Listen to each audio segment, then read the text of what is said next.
मातरम, भारत माता की जय। पूरी दुनिया में क्रिसमस की धूम है। ईसाई समुदाय के लिए, ईसाइयों के लिए, अंग्रेजों के लिए क्रिसमस का बड़ा महत्व है। उनके जीसस को इस समय ऐसा माना जाता है कि उस समय उनके बलिदान के विषय में उन्होंने बातचीत की थी, उन्होंने अपनी शहादत दी थी, हाथों और पैरों के ऊपर कीलें उन्होंने ठोकी थी। लेकिन हम यदि भारत की बात करें, भारत जो वैदिक सनातन धर्म का देश है, इस वैदिक सनातन धर्म के देश में एक विदेशी त्योहार मनाया जाए और इस वैदिक सनातन धर्म के देश में विदेशी त्योहार के नाम पर, विदेशी परंपराओं के नाम पर लोग शराब पिएं, लोग नशा करें, लोग वासना में जाएं, लोग हिंसा करें, लोग मौज मस्ती करें और लोग अपने संविधान को, अपनी संस्कृति को भुलाकर विदेशी आयातित संस्कृति को अपना गौरव, अपना आदर्श मानकर ये काम करें, तो ये बहुत दयनीय और बहुत दुखद है। इस दिसंबर के 25 दिसंबर का ये जो सप्ताह है, 21 दिसंबर से लेकर 26-27 दिसंबर तक की बात करें तो ये भारतीय इतिहास का वो गौरव काल है, वो स्वर्णिम इतिहास है। आज से लगभग 315 साल पहले एक बहुत बड़ा काम, एक बहुत बड़ी बलिदान की परंपरा इन दिनों में स्थापित की थी। हमें किसी विदेशी आयातित संस्कृति की आवश्यकता नहीं है। भारत की संस्कृति इतनी विशाल रही है और भारत की संस्कृति में हमने अपने धर्म के प्रति, अपनी परंपराओं के प्रति, अपने सम्मान के प्रति जान देना सीखा है। ये जो 21 से लेकर 27 दिसंबर तक का महीना है, ये पूरे भारत के करोड़ों लोगों को, युवाओं को, बहनों को, भाइयों को प्रेरणा देने का सप्ताह है। आज मैं बात करूं 26 दिसंबर को। 26 दिसंबर को माननीय मोदी जी ने ये घोषित किया है कि वीर बाल दिवस मनाया जाएगा। क्यों मनाया जाएगा?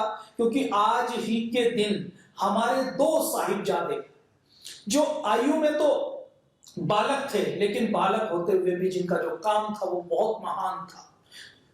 पंजाब में कहावत है, निकिया जिंदा वड्डा साका, मतलब जिनकी जिंदगी तो बहुत छोटी थी, लेकिन जिनका बलिदान, जिनका आत्म उत्सर्ग बहुत बड़ा था, जो जब तक इस धरती पर, इस भारत पर की भूमि पर एक भी व्यक्ति सनातन वैदिक संस्कृति को मानने वाला रहेगा, तब तक उनके बलिदान को कोई भुला नहीं पाएगा। साहिबजादे जोरावर सिंह जी, बाबा साहिबजादे फतेह सिंह जी, जिन्होंने 5 साल, 5-6 साल, 7-8 साल की वो उम्र, 9 साल से कम की आयु, उस आयु में जब सामान्य व्यक्ति, सामान्य बच्चा एक चॉकलेट के पीछे, उस लालच में आकर किसी अनजाने व्यक्ति के पीछे चल देता है, ऐसी आयु जिसमें छोटे से लालच में किसी भी बच्चे को बहलाया जा सकता है, फुसलाया जा सकता है, हमारे गुरुओं की वो परंपरा कितनी महान रही होगी, जिन्होंने इस छोटी सी आयु में किसी चीज के प्रति झुकने और रुकने की बात तो छोड़ दीजिए, मन में, रगों में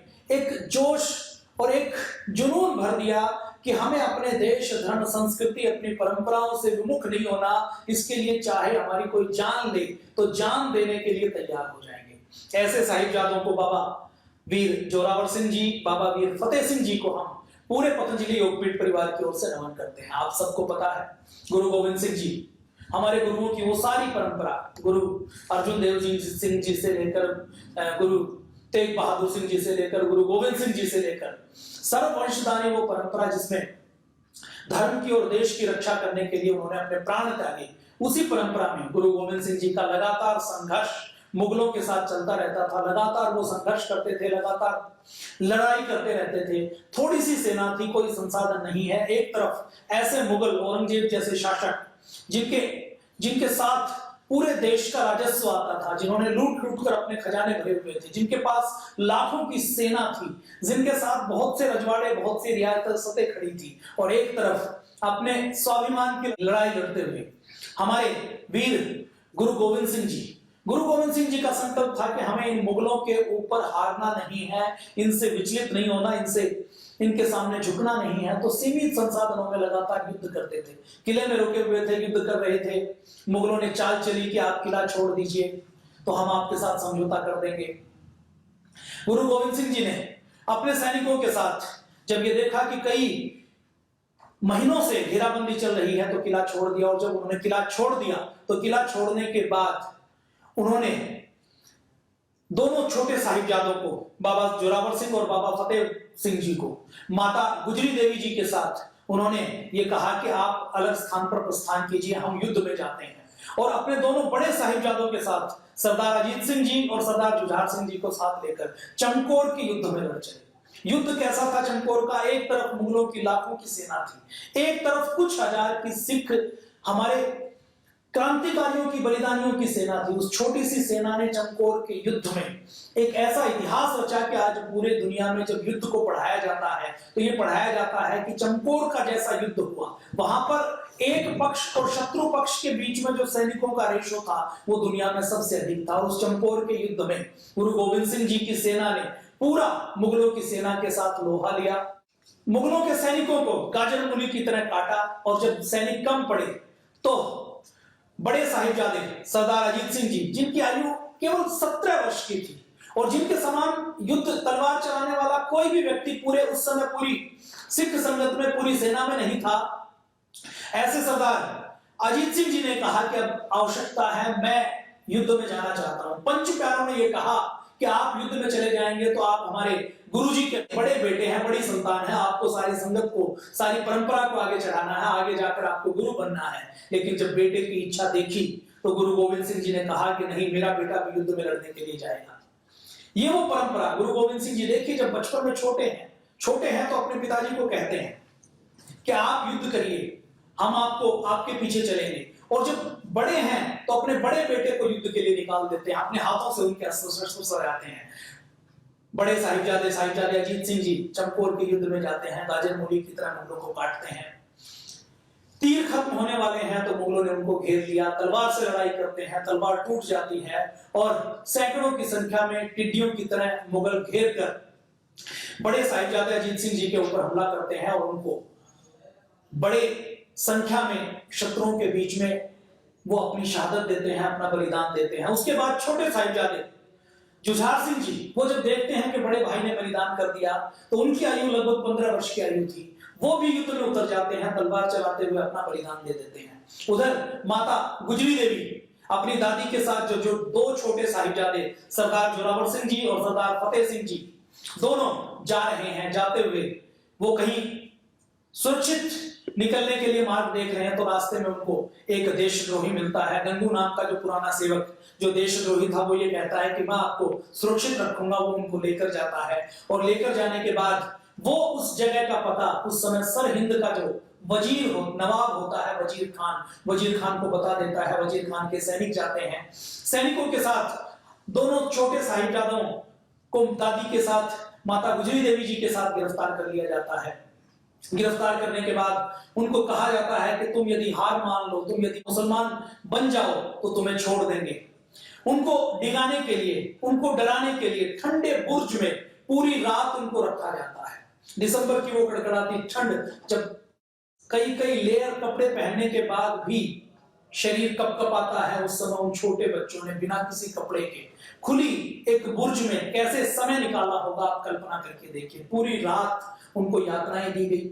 सुबह उनको वजीर खान की अदालत में पेश किया गया। वजीर खान ने कहा कि यदि अपना धर्म परिवर्तन कर लो तो मैं तुम्हें छोड़ दूंगा। वजीर खान को यह लगता था कि केवल हम कुछ लोगों को मारते हैं तो वो कम विजय है, ये वो बलिदानी परंपरा का वंश है। इस वंश में इनके दादा परदादा ने धर्म नहीं बदलने के लिए गर्म कढ़ाई में उबलना पसंद किया, जिन्होंने अपने शरीर के ऊपर गर्म रेत डलवा लिया, गर्म तेल डलवा ली, लेकिन जिन्होंने अपना धर्म नहीं बदला, उस परिवार के बच्चों का यदि हमने धर्म परिवर्तन कर दिया, इनको फुसला दिया, इनको बहला दिया, तो ये हमारी बहुत बड़ी विजय होगी और हम पूरे भारत को मुस्लिम बना पाएंगे। लेकिन उन बच्चों का हौसला देखिए, उनके अंदर कितने जुनून थी। उन बच्चों ने कहा कि नहीं, हम धर्म नहीं बदलेंगे। उन्होंने खुद वजीर खान से सवाल किया कि यदि हम मुसलमान हो गए तो क्या हमारी जान नहीं जाएगी। जब वजीर खान ने कहा तुम मुसलमान बन जाओ, मुसलमान नहीं बनोगे तो मैं तुम्हें मार डालूंगा, तो वो कहते हैं कि यदि मुसलमान बन गए तो तुम्हारी गारंटी है कि हम कभी मरेंगे नहीं।